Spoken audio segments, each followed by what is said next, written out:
Blog में SEO के लिए बाउंस रेट क्या होता है, एक ब्लॉग या वेबसाइट का बाउंस रेट इतना हाई क्यों हो जाता है, ब्लॉग के बाउंस रेट को कम कैसे किया जा सकता है, क्या आप अपने ब्लॉग में ज्यादा से ज्यादा ट्रैफिक लाना चाहते हैं, क्या आप अपने वेबसाइट का बाउंस रेट जानते हैं। हेलो दोस्तों, आज मैं आप लोगों को बताने वाला हूं कि ब्लॉग का बाउंस रेट क्या होता है और किस कारण से हमारे ब्लॉग का बाउंस रेट हाई हो जाता है, जिसके कारण हमारे ब्लॉग में ट्रैफिक आना कम हो जाता है। तो आज मैं आप लोगों को बाउंस रेट के बारे में पूरी डिटेल के साथ बताने वाला हूं। हेलो दोस्तों, मैं हूं नीलेश वर्मा। स्वागत है आप लोगों का मेरे इस यूट्यूब चैनल नीलेश के वीडियोज में।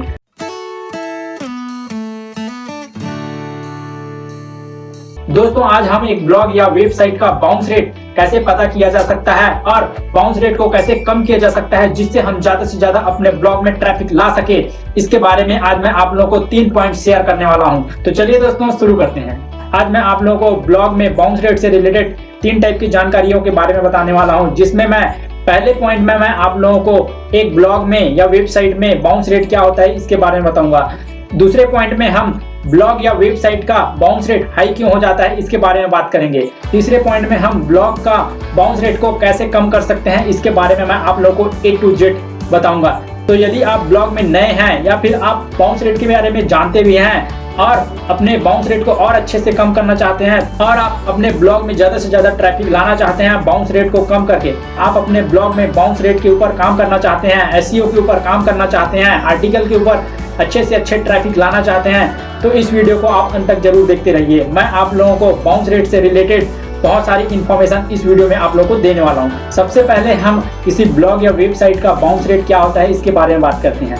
तो बाउंस रेट का मतलब यह होता है दोस्तों, जब कोई भी पर्टिकुलर वेबसाइट में किसी आर्टिकल को पढ़ने के लिए विजिटर्स आते हैं और उनकी जो परसेंटेज होती है, जो विजिटर्स की परसेंटेज होती है दोस्तों किसी आर्टिकल को पढ़ने के लिए, लेकिन वह बिना पढ़े आपके आर्टिकल को छोड़कर चला जाता है या फिर आपके वेबसाइट से निकल जाता है, तो इसके कारण आपका ब्लॉग का बाउंस रेट हाई होने का चांस होता है दोस्तों। जो भी आपकी विजिटर्स आते हैं आपके ब्लॉग में, उनकी परसेंटेज में बढ़ोतरी होती है, जिसके कारण आपके ब्लॉग का बाउंस रेट बढ़ जाता है। यदि मैं इसको साधारण तरीके से आपको बताऊं तो इसका मतलब यह है कि जो भी विजिटर्स या फिर यूजर्स आपके ब्लॉग में आर्टिकल को पढ़ने के लिए आता है और वह आर्टिकल को बिना पढ़े ही ब्लॉग को छोड़कर चला जाता है, मतलब थोड़ी देर के लिए आया और छोड़कर चले गया, और यह प्रक्रिया बार बार होने से आपके ब्लॉग का बाउंस रेट लो से हाई हो जाता है। तो इसी प्रक्रिया को बार बार होने के कारण आपका ब्लॉग का बाउंस रेट हाई हो जाता है, जिसके कारण आपके ब्लॉग में ट्रैफिक नहीं आते हैं। तो दोस्तों, इसके कारण क्या हो सकते हैं, इसके बहुत सारे कारण हो सकते हैं। जो भी विजिटर्स आपके ब्लॉग में आते हैं उनको शायद सही इंफॉर्मेशन आपके ब्लॉग से नहीं मिलता है,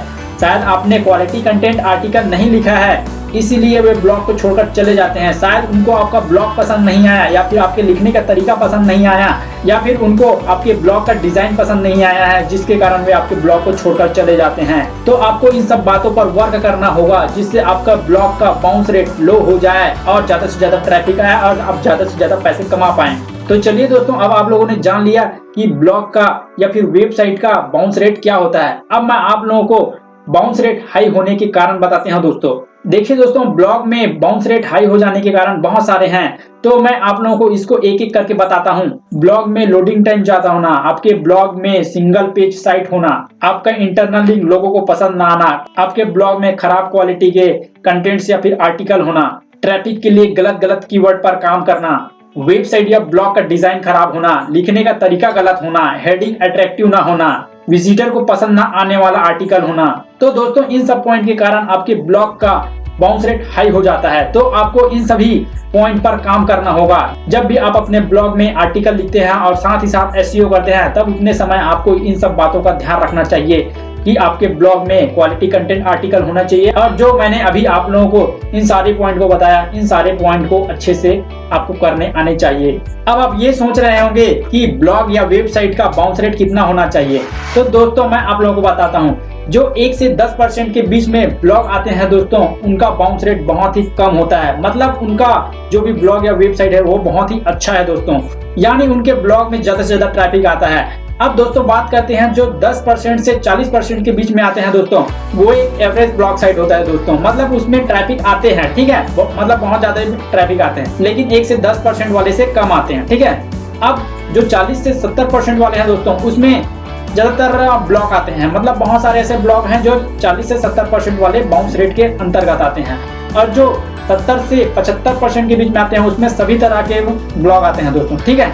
और जो 75% से ऊपर वाले ब्लॉग होते हैं दोस्तों, जिसका बाउंस रेट 75% के बाद आता है, यानी उनके ब्लॉग में जो भी विजिटर्स आते हैं उसमें से 75% लोग उनके ब्लॉग को छोड़कर चले जाते हैं। तो ऐसे ब्लॉग में ज्यादातर विजिटर्स नहीं आते हैं, उनके ब्लॉग में ट्रैफिक नहीं आते हैं, जिसके कारण वो कम से कम पैसे कमा पाते हैं, ठीक है। आप जानते ही हैं दोस्तों कि ज्यादा से ज्यादा ट्रैफिक होना मतलब ज्यादा से ज्यादा पैसे कमाना।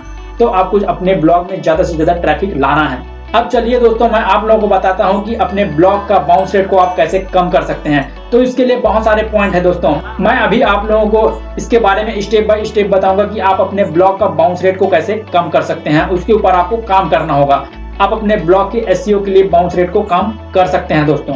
तो चलिए बात करते हैं दोस्तों। फर्स्ट पॉइंट मेरा फेवरेट है दोस्तों, इसमें आपको क्वालिटी कंटेंट लिखना आना चाहिए दोस्तों। यदि आप अपने निश के ऊपर जो भी आर्टिकल आप लिख रहे हैं उसमें आप क्वालिटी कंटेंट या फिर आर्टिकल में बेस्ट इंफॉर्मेशन नहीं दे रहे हैं अपने विजिटर्स और यूजर्स के लिए, तो आप गलत कर रहे हैं दोस्तों। आपको एक क्वालिटी कंटेंट आर्टिकल लिखना ही होगा जिससे आपके ब्लॉग में विजिटर्स और ट्रैफिक ज़्यादा से ज़्यादा आए। यदि कोई भी विजिटर आपके ब्लॉग में आता है और उसको सही इंफॉर्मेशन नहीं मिलता है तो वे आपके ब्लॉग को छोड़कर चले जाते हैं, जिसके कारण आपके ब्लॉग का बाउंस रेट हाई होना शुरू हो जाता है। तो आपको क्वालिटी कंटेंट आर्टिकल लिखने आने चाहिए। चाहे दोस्तों आप 500 से 1000 वर्ड का शब्द क्यों ना लिखो, लेकिन उसमें क्वालिटी कंटेंट आर्टिकल होने चाहिए। लोगों को आपके आर्टिकल से इंफॉर्मेशन मिलनी चाहिए। तो आप कोशिश करिए कि आप क्वालिटी कंटेंट आर्टिकल लिखो। इसके लिए दोस्तों मैं आप लोगों को कहना चाहूँगा कि आप क्वालिटी कंटेंट आर्टिकल लिखने से पहले अपने जो भी आप कीवर्ड पर आर्टिकल लिख रहे हैं उसके ऊपर रिसर्च कर लीजिए, उसके बाद ही आप क्वालिटी कंटेंट आर्टिकल लिख सकते हैं। दोस्तों मेरा सेकंड पॉइंट है, आपको सही विजिटर्स को अट्रैक्ट करना चाहिए। इसका मतलब यह है दोस्तों, यानी आपको अपने विजिटर्स को पहचानना आना चाहिए दोस्तों। यदि आपका कोई कुकिंग का ब्लॉग है और आप किसी गेमिंग या फिर साइंस से रिलेटेड जो भी हॉबी रखते हैं उनको अट्रैक्ट करने की कोशिश करेंगे अपने ब्लॉग में या फिर आर्टिकल से रिलेटेड, तो वे बिल्कुल भी नहीं आएंगे दोस्तों, क्योंकि वो उनके इंटरेस्ट का नहीं है। तो आपको ऐसे लोगों को अट्रैक्ट करना होगा जो आपके ब्लॉग को पसंद करे, आप उसमें दिलचस्पी ले, जिससे ज्यादा से ज्यादा ट्रैफिक आपके ब्लॉग में आए। इससे क्या होगा दोस्तों, आपके ब्लॉग का बाउंस रेट कम होगा, ठीक है। दोस्तों तीसरा पॉइंट है, आपको अपने ब्लॉग का पेज लोडिंग टाइम को कम करना चाहिए। यानी आपके ब्लॉग का स्पीड कितना है दोस्तों, यह बहुत डिपेंड करता है एक ब्लॉग को गूगल में रैंक कराने के लिए। यदि आप अपने ब्लॉग को गूगल में रैंक कराना चाहते हैं तो आपको अपने ब्लॉग का वेबसाइट स्पीड को चेक कर लेना चाहिए। इसके लिए बहुत सारे टूल मार्केट में अवेलेबल है दोस्तों। आप गूगल में जाइए और वेबसाइट स्पीड चेकर करके लिखकर सर्च कर दीजिए। उसके बाद जो भी वेबसाइट आएगा दोस्तों वहां पर जाइए और लिंक डालकर आप अपने वेबसाइट का स्पीड चेक कर सकते हैं। तो आपको अपने ब्लॉग का वेबसाइट स्पीड पर काम करना चाहिए। आपके ब्लॉग में जो भी आप कंटेंट लिखते हैं, आर्टिकल लिखते हैं, वे जल्दी से खुल जाना चाहिए।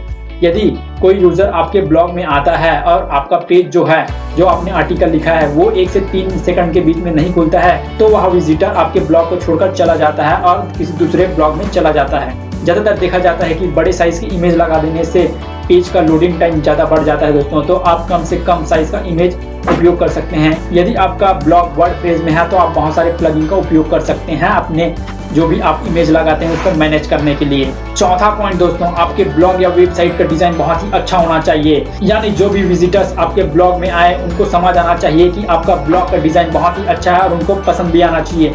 तो आपकी अपने ब्लॉग को अच्छे से कलर कॉम्बिनेशन करके डिजाइन करना आना चाहिए, जिससे लोगों को अट्रैक्टिव लगे और वे आपके ब्लॉग में बार बार आए आपके आर्टिकल को पढ़ने के लिए। दोस्तों पांचवा पॉइंट है, जो आपने ब्लॉग में मेनू बार लगाए हैं वे सही होने चाहिए दोस्तों। मतलब जो भी विजिटर्स आते हैं उनको जल्दी से समझ आ जाना चाहिए, सबके बारे में बताते हैं और उनका मेनू बना के रखे हैं, ठीक है।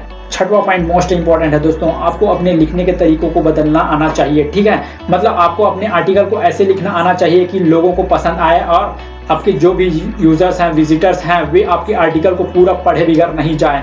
यदि आपने अपने शब्दों को इधर उधर करके लिख रहे हैं तो लोगों को पसंद नहीं आएगा। मैं आपको एक एग्जांपल देता हूं।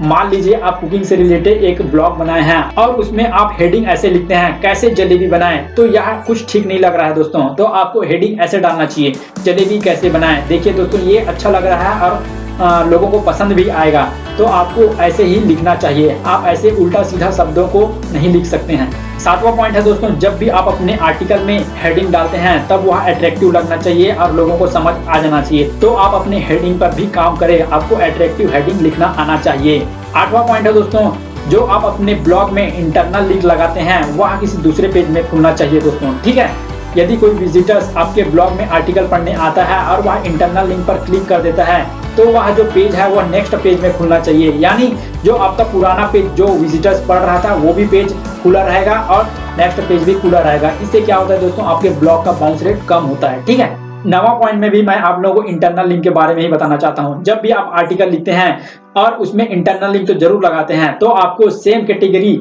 जिसके ऊपर आप आर्टिकल लिख रहे हैं वैसे ही इंटरनल लिंक आपको लगाना है।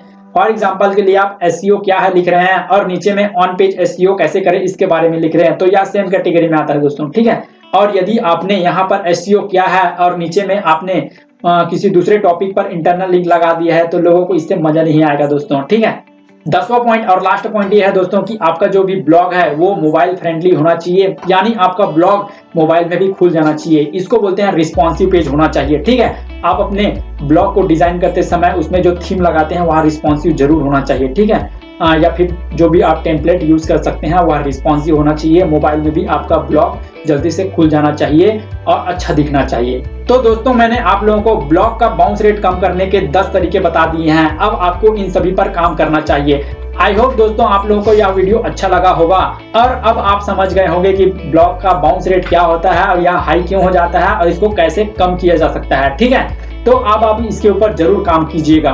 मैं आशा करता हूं दोस्तों आप लोगों को यह वीडियो अच्छा लगा है। यह वीडियो अच्छा लगा है तो इसको शेयर करना ना भूलिए दोस्तों। यदि आप मेरे YouTube चैनल में नए हैं तो मेरे YouTube चैनल को सब्सक्राइब जरूर कर दीजिए। ब्लॉगिंग से रिलेटेड बहुत सारी जानकारी मैं आप लोगों के लिए लाता रहता हूँ। नोटिफिकेशन बटन को दबाना ना भूलिए दोस्तों, जिससे मेरे आने वाली वीडियो आप लोगों को मिलती रहे। तो चलिए दोस्तों मिलते हैं नेक्स्ट वीडियो में। Good bye.